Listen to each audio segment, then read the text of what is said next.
Students, we would be discussing this question and its solution. The question says A, B, C are in GP and A plus B plus C is equal to BX. Then X cannot be. Options are 2, -2, 3 and 4. So the correct answer is 1, that it can't be 2. So the solution goes as, let the terms of GP be AR, A upon R, A and AR.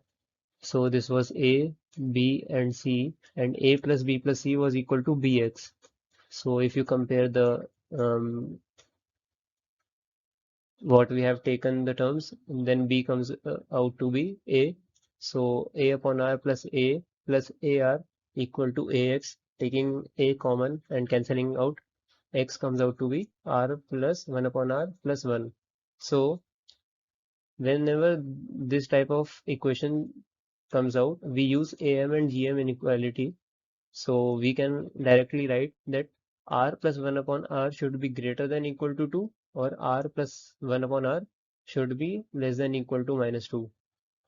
So solving this, X minus 1 should be greater than equal to 2 and X minus 1 should be less than equal to -2, which comes out to be this. So from here we can tell that X can't be 2. So option 1 is correct.